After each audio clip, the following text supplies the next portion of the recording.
Very good evening for this webinar online meeting.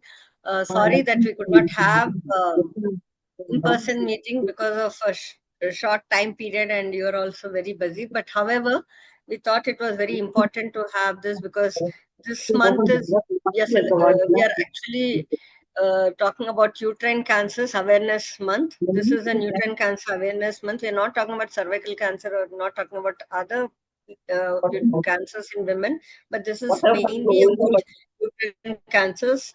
So this is always less talked about. So keeping this in mind, we thought we should create awareness among all our staff at JIPMER regarding these cancers, how they present. Though it is not the most commonest cancer like breast and cervical cancer among women, it is slowly gaining importance because of various reasons. So today I welcome our former professor and head of the department, whom many of you know, Professor Habeebullah, who will be talking to all of you about this cancer. I also welcome the cancer survivors who are willing to share their thoughts about this because they have gone through this particular malignancy. And also, of course, welcome to all of you who have joined in spite of your busy schedule at this time. But this is definitely very important so that it's not just you, you'll have to spread the awareness to many of your neighbors, your friends, colleagues, and others. So over to you, sir. Thanks for joining us, being with us all the time. Thank you. Very good evening, everybody. You can mute some of them who are talking. Yes. Can you do that? Okay. Unlike cervical cancer, it is not that common, but because of our lifestyle changes and women's life expectancy has increased. 1/3 of their life is spent in the after menopause, women. Okay. And this is mostly a cancer of the women of post-menopausal age. That means around between 50 and 60 is the common age group when women develop, if at all, endometrial cancer. About four in 1 lakh women will develop endometrial cancer. About 15% of women may have post-menopausal bleeding. That means bleeding after menopause. 10% of them may have endometrial cancer. And only 10% of women will have endometrial cancer before the age of menopause. And only 5% under the age of 40 years. Okay, so it's mostly a disease of the older women, that too post-menopausal women. One good thing is that it almost always produces symptoms in the form of bleeding. A post-menopausal woman having bleeding, she'll be worried, isn't it? That's how she approaches the doctor so that this disease is diagnosed quite early. At least 70% of the cases, the disease is diagnosed in stage 1. That means very early stage. And most of the cases of endometrial cancer, if treated early, have very good prognosis. That means survival is more close to 90%, 85-95% survival. Unlike cervical cancer, we don't have screening for uterine cancer, that is endometrial cancer. For cervical cancer, we have pap smear and other methods like visual inspections and all that. And for younger girls, we have also vaccines. But for endometrial cancer, the screening is not cost effective. In general population, we can't do this. But in high-risk women, those who are prone, more likely to have endometrial cancer, the screening can be done. So who are the women who are likely to develop more often endometrial cancer than others? Already I told you post-menopausal women in the age group of 50s and 60s and obese. Obese women, diabetic and hyperinsulinic women, nulliparous women, those who have not had children, or maybe low parity, one child only they had long time back. And those who have used menopausal hormone therapy in the form of estrogen. Or nowadays, breast cancer also very common. Following breast cancer, they are put on drugs like tamoxifen. If they are using a long-term tamoxifen, they are at a slightly increased risk of endometrial cancer. Besides, there is a familial tendency, genetic factor, people with some syndromes like Lynch syndrome, and even very common one what nowadays we have is PCOS. We have a different name for that, but anyway, everybody knows it as PCOS. In PCOS women, the endometrial cancer risk is 4 times more compared to controls, compared to general population. Whereas in obese women and nulliparous women and all that, it will be 2 times, maximum 2-3 times more common. But PCOS is more, endometrial cancer risk is high, especially so under the age of 40 years. They may develop cancer even before the age of 40 years. So appropriate treatment should be given in PCOS patients so that endometrial cancer can be prevented. And various tests to be done, but very simple OPD test to diagnose this. I don't know whether anybody is speaking. Is endometrial biopsy. We need not give any anesthesia or make a admission or anything. Just in the OPD, you can pass a thin cannula into the uterus and take biopsy. It's called pupil biopsy. So diagnosis is not difficult. Before that, we do usually a scan, vaginal scan. If endometrium is thick, we take biopsy. So diagnosis is not that difficult, unlike other conditions where we need a lot of imaging, CT scan, this, that, ultrasounds and all that, not much. So with these few words, I can tell that this is a cancer. To some extent, it can be prevented by following lifestyle changes, exercise, vegetarian diet, things like that, treatment of PCOS, control of diabetes, obesity, all these. And when it occurs, at the earliest symptoms, if we approach the concerned doctors, gynecologists, it can be diagnosed early, and if treated, majority of the cases are not very aggressive cancers. Unlike some of the ovarian cancers, this cancer is not that aggressive. 80% of the times it is less aggressive. So if it is diagnosed early, the survival will be very good. And that can be only treated by very simple, maybe hysterectomy also, without going into other major procedures or radiotherapy. Okay. So with these few words, I'll request Dr. Latha to continue with the other topics. Thank you for inviting me. Yeah, as Sir said, we all know endometrial cancer is usually a postmenopausal problem, but very rarely it can occur in young patients nowadays. As Sir said, PCOS, it is increasing. But remember, again, endometrial cancer is one of those which are slow growing, can be detected early, and any time, any difference in when you have a postmenopausal bleeding, that means 6 months kapram or menopause on a 6 months kapram bleeding, to have a bleeding or spotting, better to get investigated rather than leaving it alone. And also, if any patient who has excessive bleeding, you don't have to wait, because especially in obese PCOS patients, you should come, because earlier the treatment, the better. And young patients who do not have children, there is an option for fertility sparing. Still, they can have the childbearing. So, with this, we also will have an interactive session towards the end. Before that, we have our patients or cancer survivors. So, I'll request Veena to introduce them, and over to you, Veena. Thank you, sir, ma'am. for giving an elaborate overview of, I mean, I won't say overview, elaborate view of endometrial cancer, and how it can be detected, and who are the patients who should be coming forward for screening. Thank you, sir. Okay. Thank you. Thank you so much, ma'am. So to before we take the survivors' opinions over here, I would just like to add few things. Please understand that cervical cancer is different. That is in the mouth of the uterus, and endometrial cancer is different. Endometrial cancer was not very common when we 2-3 decades back. We never used to see these many endometrial cancers. Nowadays, we are seeing a lot of endometrial cancers in our population also, probably because of changing lifestyle, as Sir told. So initially, we used to do all the work ourselves, the ladies, and we used to eat homegrown food. Nowadays, the eating habits are changing. We're adapting Western lifestyle. Lot of dishwashers, washing machines are coming into picture over here. Servant maids. So people are becoming more and more sedentary, and their food habits also are changing in terms of junk food like burgers, pizzas. Chips and all this stuff.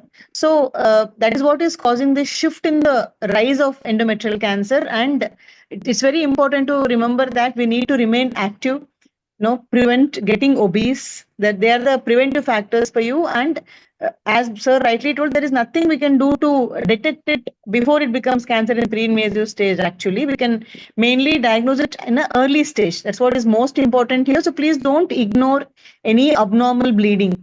Don't think, okay, it's a part of aging. தீட்டு நிக்கிற சமயத்துல இந்த மாதிரி bleeding கண்டிப்பா ஆகும். Don't leave like that. If the bleeding is too much, please contact your gynecologist for further evaluation.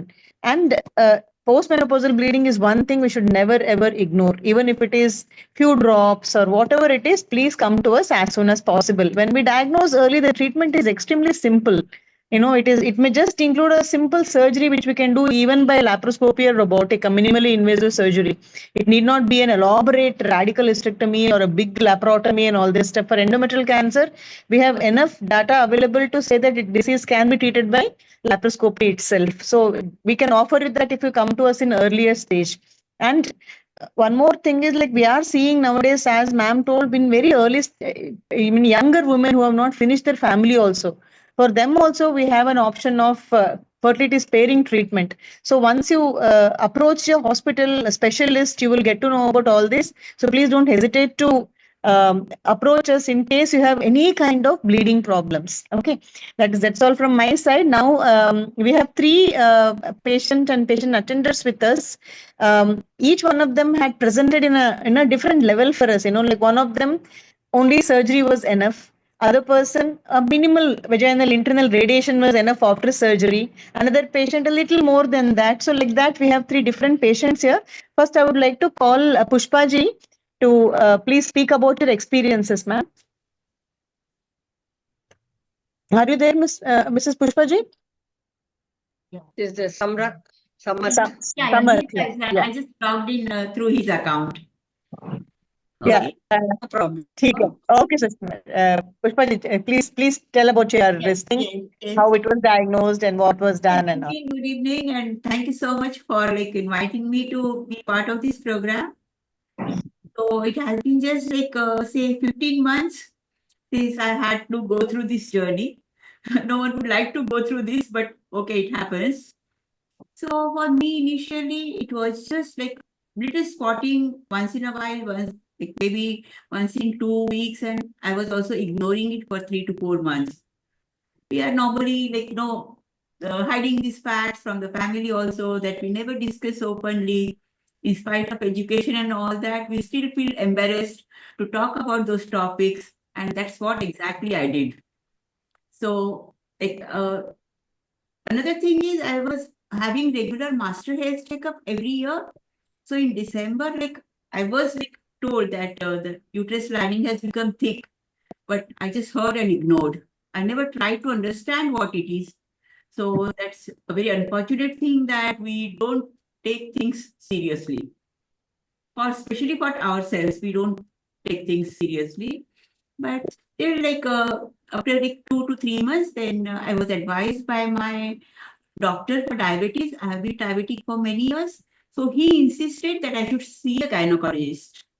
And then, of course, all the investigations were done, and I was told that, okay, now you have this endometrial cancer. That was the first time I heard that word also. I've never heard about it. So I must admit that our medical knowledge is really, really poor. We don't understand enough about our own bodies. So this cancer gave me an opportunity to learn so many things. And also, I have been living in Pondy-TN for 40 years. I had never visited JIPMER. So I made the JIPMER card after learning about this diagnosis, that this cancer is confirmed. But after that, it was by deep regard to all the medical teams in JIPMER, I was like really astonished how selflessly people can work there. They are, of course, excellent doctors, but see, everyone is like so kind, so compassionate there.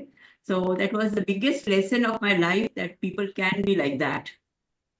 So that was a fun part. And then, of course, like, you can't fight this journey alone. Your family, your friends, everyone comes forward to like support.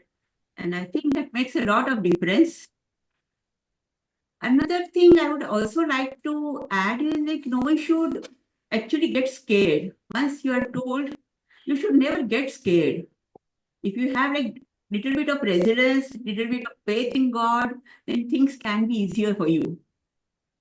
I also went through some post-surgical complication, that too after 3 months, when I was thinking that, okay, I'm almost normal now.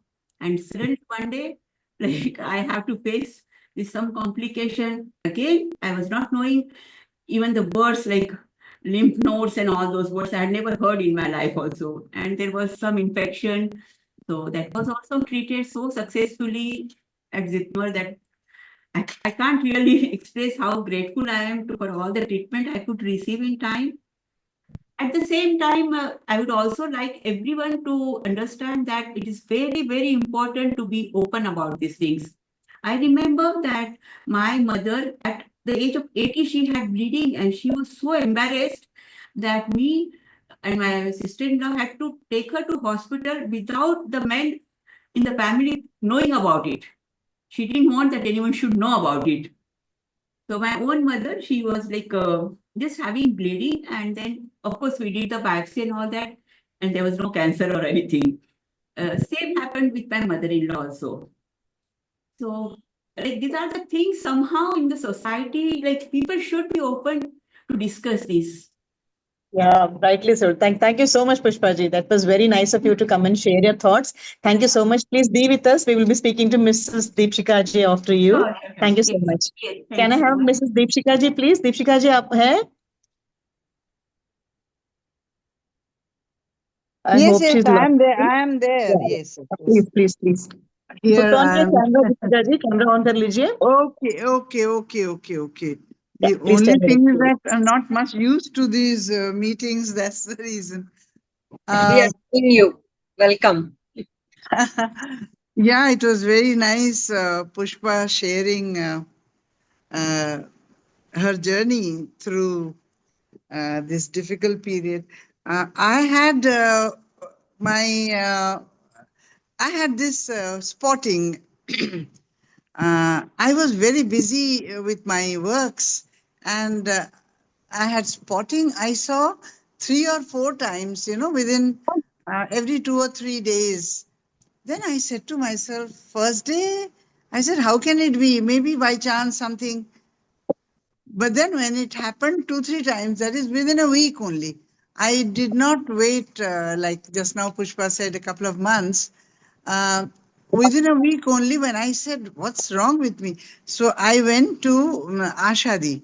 Ashadi, you all know that she has just very recent, just a week or so back, she passed away on the 25th. She was the head of the department, no, in gynecology at JIPMER. So I went to Ashadi and I said, this is happening. She said, you may be busy for anything. You leave everything and come to me tomorrow morning. And she sent me immediately to Dr. Nallam's daughter, that is Vandana. And Vandana did a couple of tests. And in the evening, Ashadi told me to go to JIPMER the next day. I said, no, I will not go to JIPMER.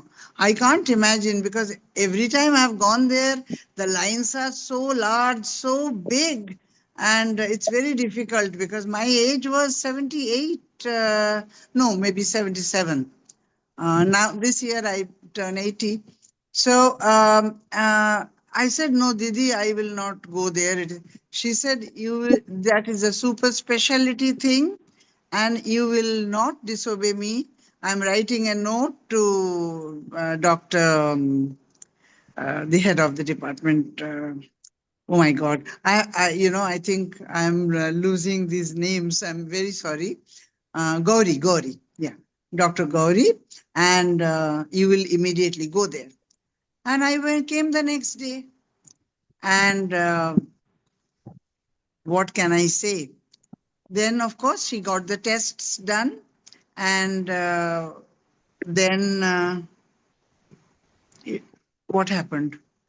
Yeah, it came out to be malignant. And I wouldn't believe, you can't imagine my condition. You know, I wouldn't believe. At that time, I didn't know Veena ji. So she came later. So I was so busy working. I told Dr. Kadambari, whom I know, I said, you look into this thing report and let me know. And she rings me up and she says that, Didi, you listen to me. I said, yes, tell me. Then she says, it's not a very good report. It is grade 1, but it is malignant. I said, I'm sure you're looking into somebody else's report. It cannot be mine. I cannot get cancer. I'm perfect. Because I was so active and I had 2 programs to go through. And, I couldn't imagine. And then she became very serious. She says, please take it seriously. Then I understood that really something is wrong. Then I said, what am I to do? She said, nothing doing. You are starting right now. So that was the first thing. Then after that, I went through all the tests and all through Gauriji. And then she took me one day to Dr. Veena when I had to go through my operation. And since then, all I can say is that it has been, I don't know what kind of word to use, but JIPMER has been, if I could tell you, you will not believe, you people, it has been like a temple to me, actually. I used to think of the divine when I went there. There were times when I had to also stand long for lines because there are so many tests, that one has to get done. That's true. But it was all such a joy. And everybody that comes there, and I used to see people coming, I mean, they used to just put a little cloth on the road itself, on the Mittika road mein, and they used to, in cancer, after all, cancer is a very serious thing. They used to be in pain and all. But, oh my God, their cooperation, seeing an elderly lady like me, waiting for such a long, they would say, Amma, we are going for a cup of tea. Should we bring you a cup of tea for you? I mean, not only the young doctors, the interns, or I have written also so many names. I mean, not only the big doctor like Veena ji, but the whole team, I tell you, my God. I mean, it's been an eye-opener because right in 2023, my husband was very sick. Very sick means very, very sick. They almost had declared that he will not live anymore. He had heart problems. And I was with him in Apollo, one of the Apollos in Hyderabad. And I don't want to say things negatively, but we in the ashram, we believe in vibrations. And vibrations are created by the goodwill, love, cooperation, prayers. Vibrations are some things that are so powerful. And there is no smell of commercialism. There is nothing. I mean, in JIPMER, it is like I told you, I felt like a temple. I used to go inside. I used to close my eyes and pray for everybody over there. And the doctors, young or old. I mean, I didn't find anybody old. I know even Veena ji is very young. But what I mean to say, Thank you so much. It's being extremely I nice. tell you, my I think experience we will. that's been so wonderful. And then my 3 monthly checkups, and every time they would tell me what to do. And those young doctors in the cancer center, which is RCC, they taught me how to test yourself, your breast and your this and your that. I mean, so much care they took. I have no words to be grateful Thank you to so each much. one of you. You've been extremely nice. Thank you so much. Really. Please be with us. I'll go to the next survivor. Thank you so much. Yeah, sorry, did I take too Can much we time? have Sorry. no issue? You've been extremely sweet. Can I request Sundari Sister Ji or her daughter Anita to speak few words? Anita, are you there? Yeah, I am Today, there. Sundari Sister got retired too. Amma is not free, Anita? Yeah, Amma is not free right now. Okay. Hi. Good evening, everyone. So this is me, Anita, Dr. Anita. I'm doing my residency in ortho in PIMS. So this is about my mother. And my mother has been diagnosed with endometrial carcinoma a year back, and then she had a post-menopausal bleeding, and she didn't inform us, any of us. Then she had a marginal ulcer for which she underwent excision of the ulcer. So that time we catheterized her, and while catheterization, that's the first time we identified the spotting. But eventually, we thought like it is because of the catheterization she's having the bleed. And then after that, she had post-menopausal bleeding, and then she had to tell us after 3 months later only she told us. Then mom went and did a dilatation in curettage. So, and the report came as endometrial carcinoma. And then Veena ma'am took a great care of her, and then she had to undergo a surgery where she underwent a total abdominal hysterectomy with bilateral saphengia oophorectomy with pelvic lymph nodes also was dissected. So after that, she underwent a vaginal brachytherapy, and then now she's fine and she's absolutely doing great.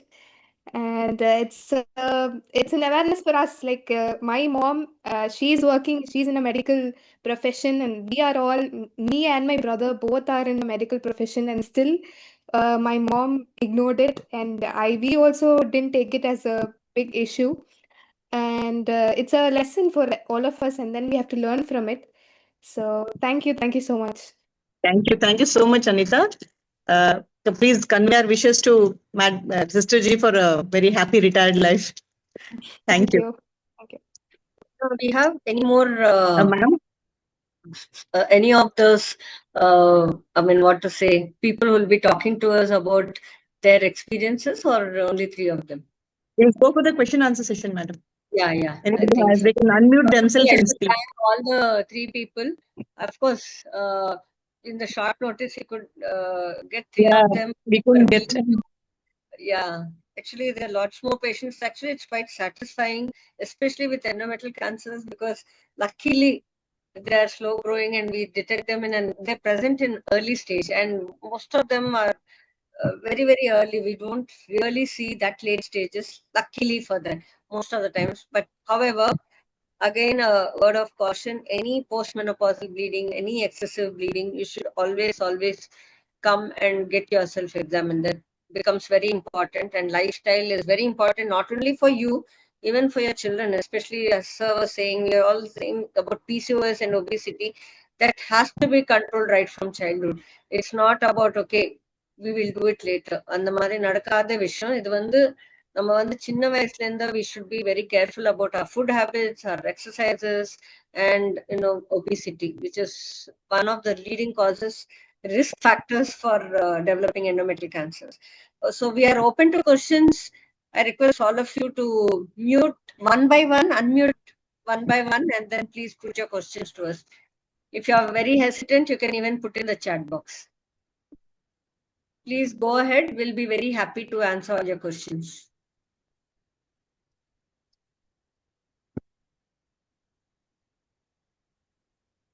Either we are very clear about everything they have understood, or this is Habib's dialogue.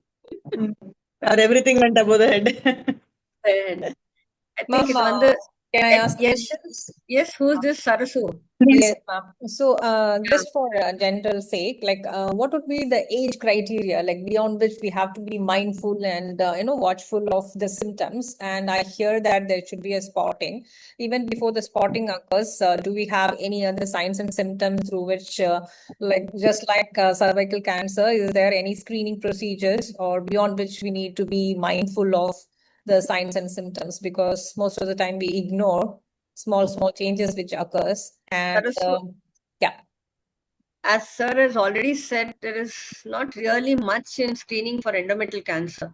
Only if there is a family history, okay, we may think of doing a hysterectomy in that person, that too if it is proven genetically positive. Otherwise, the early symptoms will be either perimenopausally or premenopausally if they have excessive bleeding, which should always be, taken care of, or postmenopause. When we talk about postmenopausal symptoms, usually when we say menopause, it's after the age of 40, right? And the average age, if you say it is around 47, anywhere between 45 to 55 years, you can attain menopause. But one thing is, usually when we say menopause, okay, 1 year less and menopause apdi. So once after 6 months at this age group, after 40 years of age, you've not had your periods for 6 months and then you have spotting, though we don't really call it as menopause, still these are the patients who have to go for evaluation. That is very important. So yeah, that's how it is. There is something called as corpus cancer syndrome. So this endometrial cancer is known to be more common in obese women, diabetic women, hypertensive women, okay, nulliparous who have not had any child, and who have chronic PCOD kind of picture, that metabolic syndrome. Okay, so all these are like risk factors for us. So if you have this combination, not just one of them, a combination of this and even slight abnormal bleeding, you should approach us as soon as possible. Okay, the risk factors are very clear, like somebody belonging to a little higher, not that we don't see it among lower strata nowadays, we're seeing everywhere, but this disease is generally more common in women belonging to a higher socioeconomic status actually. Okay, and obesity is one of the most important risk factors. And these are also known to be diabetic, hypertensive. Okay, and most important, nulliparous women. One more important thing is nulliparous. Okay, so all these are risk factors for us. We can only gauge the risk and diagnose it early. It's very difficult to prevent this cancer except by lifestyle modification. You have to adapt a healthy lifestyle. Every day go for a walk, be conscious about what you're eating. There is nothing much we can do. The way we have different levels of prevention for cervical cancer, we don't have anything here. Cervical cancer, we have screening, we have vaccine, we have so many different levels of prevention. But for endometrial cancer, nothing other than lifestyle modification and early diagnosis. That's all. We can diagnose it in early stage where treatment is almost curative. Okay, so that's all. Any other questions? So Sarasu, that's what I said. No, like lifestyle modifications cannot start after menopause. It has to be even at a younger age. Make sure that your sugars are checked, especially being a diabetic capital. We are like India as a diabetic capital. I think those things are very important. Getting your sugars checked and, getting your BP checked and doing some kind of exercise, at least walking or something, even from childhood onwards. The moment you see a child who's, obese or something, these things you should think of long-term things and then yes, do exercise. Yeah. Any other questions?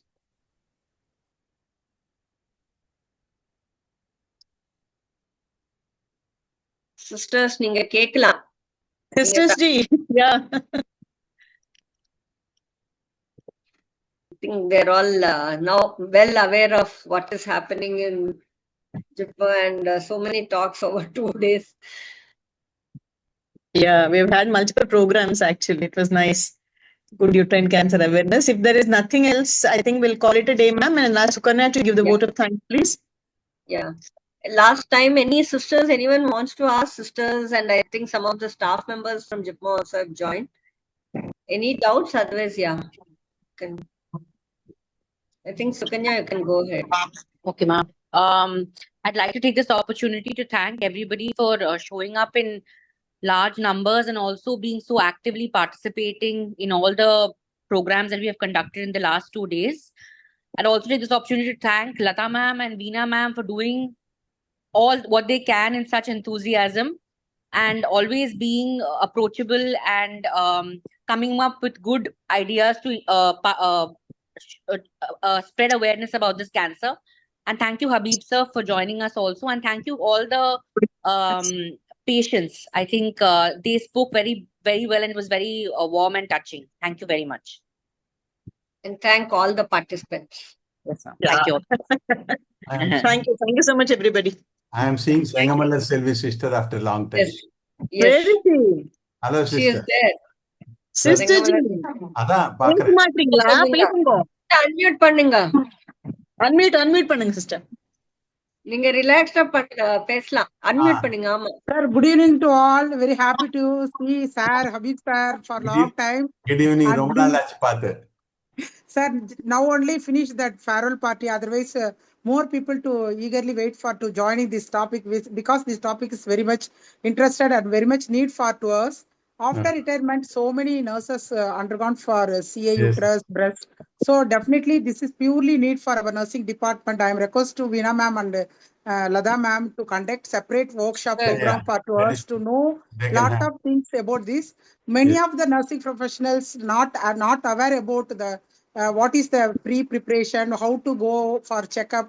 So much of fear and anxiety there about that how to go for checkup, pre-checkup. We are all working in medical line only, but if coming to us personally, so much of fear anxiety there is doctors telling any stages like that only. We need to clear that anxiety before to come for the screenings, or mainly after menopause. Please kindly conduct anyone program especially for nurses, sir. Surely, sister. Sure. Okay, Veena and Latha and Sukanya. Bye. Thank Bye, you. sir. Bye. Bye, everyone. Thank you. Thank you. Sister, bye. Thank you so much, sir. Sister, Thank bye. you. Sister, you can take the initiative to give us a date. We'll come Thank and you, talk. Anita. Thank you, Thank you. Deepika ji. Thank you, Pushpa ji, for Thank you, sparing ma'am. us your time. Thank you. Thank you so much. Thank you, sir. Have a Thank good you night. all. Please. Good night. Yeah, bye. Good night. Good night, sir.